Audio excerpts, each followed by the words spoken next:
从前的人迷信得很，他们有一种观念，认为阳间的事由县知事管辖，阴间的事由城隍老爷去管理。城隍的资格是选择当地有德政的人，死后经地方人士奏请皇帝追封的。秦玉伯在明代以前曾任元代官员，领导民众抵御倭寇有功。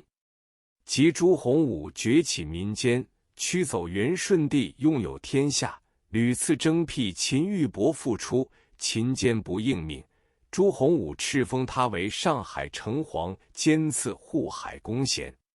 从护海两字看来，当时倭寇曾经侵犯过上海，所以庙门口也写着保障海鱼的字样。张继就问伯卫，你的祖先在上海还有什么历史古迹可寻？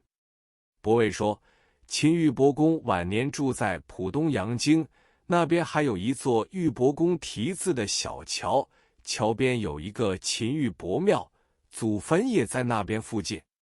城隍庙门前及庙内前后广场的各种小贩摊档不计其数，游客不无拥挤之苦，却具左右顾盼之乐。整座庙宇虽建造的雕梁画栋，金碧辉煌，终因香火太盛，全被熏黑，如墨染尘封。大殿前有白色烹食平台一方，两旁各有一个石狮子，雕刻甚精，想是出于名匠之手。庙门筑成左右中三门，围中门上有2个门神，高达丈余。庙门外面即为照墙，墙下两侧建有2个吹鼓亭。但是城隍庙的庙主为了增加收入，连此重于地斗室也已租给人家改作商店与摊机。庙门内有一间专卖酒酿原子的铺子，甚为著名。二山门的门楼即是演酬神戏的戏台，游人出入都要经过台下。戏台前面有一个大广场，中间列有一个巨大铁香炉与一座亭形的燎炉，专供善男信女烧香焚帛之用。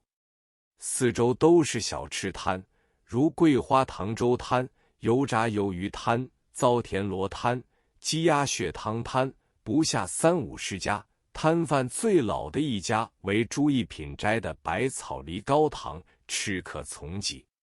我们走到西廊，见到一排都是图章铺、刻字摊、书画铺、裱画店等。张继大感兴趣，买了些笔墨之类。有一方田黄旧章，光泽灿烂，所价银元8枚，张继竟然不还价就买了下来。我们不懂得田黄的价值，正在奇怪，后来才知道这块田黄石章是一位著名藏家的旧物。旧籍中说田黄与黄金同价，但是只有此说，而事实上是有价无市的。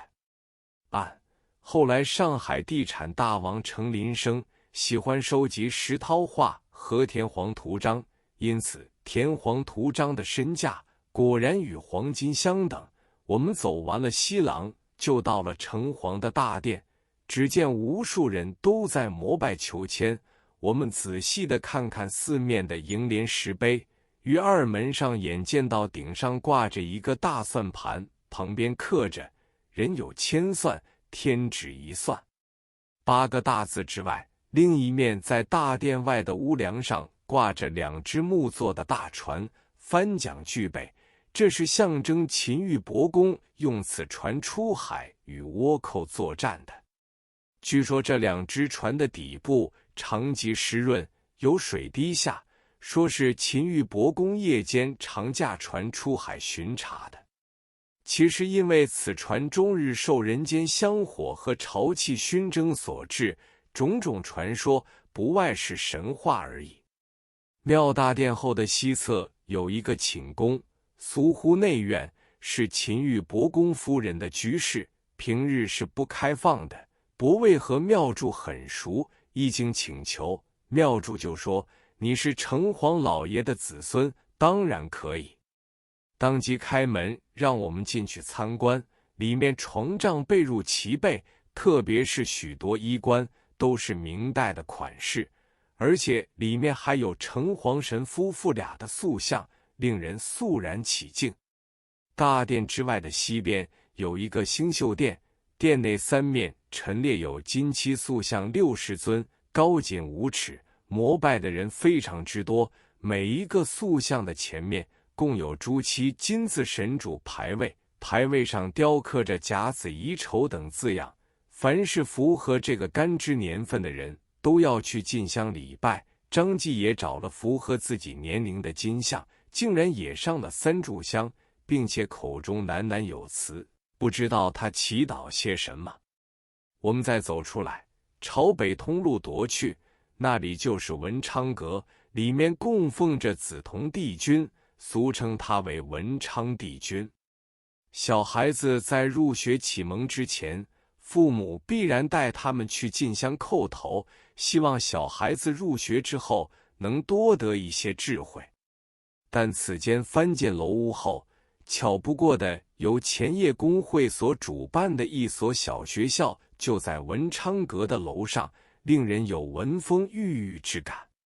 文昌阁外面有不少毗连着的平连间扇殿，出售许多近人的书画扇面，最多的画是任伯年、吴昌硕、倪墨庚和王一亭，售价都很便宜。张继买了一幅任伯年的白子图，代价为银元10枚，他高兴得很。任伯年是吴昌硕的老师，后来他的画艺名声很大，尤其是他画的隋朝清供图，当年上海城内大户人家几乎大半都有悬挂的。再走过几步，就到了清芬堂，堂额是曾农然题的，这堂俗称桂花厅，原是一个很大的茶馆，有很多人每天按时按刻到那边饮茶。茶馆的前面有一个广场，全是卜巫星象者、江湖卖蟹者以及玩魔术者的集中地，也是小孩子最喜欢的地方。张继对星象好像很有研究，特地找到一个星象家，名叫曹铁口，他就走进去，请他相了一阵，还拆了一个字，大概说得很准。张继赞不绝口，连说灵得很，灵得很。张继忽然想起一个地方，叫做大甲山。他说这里面有一个厅，是2次革命党人与护身聚义之所，我倒想去看看。伯卫说这就是豫园中所称的翠秀堂，平时是不开放的，但是他可以带我去。一会儿进入该园门，见到了一座假山，据说堆假山的人是明代上海著名叠山家张南阳。张南阳最善用见识不露土的手法，堆出的假山千变万化，而结构谨严，画意盎然。豫园的假山就是他用大量黄石叠成的。厅中挂着许多名人书画，我们只注意一幅董其昌的字。张继安安定定地坐在一个桌子旁，好像正在回想过去许多事情一般的凝神沉思。上海小吃别具风味坐了片刻，我们再去走北端九曲桥和湖心亭，这也是义庙的名胜之一。桥上游人很多，熙攘往来，摩肩接踵。走过九曲桥南端的桥头，那里即为桂花厅门前广场，厅的西边地方只有许多卖鸟的铺子。张继也不暇逐一细看，只问我们四美轩在哪里，我们就带他去。他说从前此地也是茶居，陈其美、于右任、钮替生、沈曼云、李平书等常常相约在这里清谈。现在的四美轩除了茶座以外，还设有许多摊档式古董铺，楼上已然变为书场，是评弹家现役之所。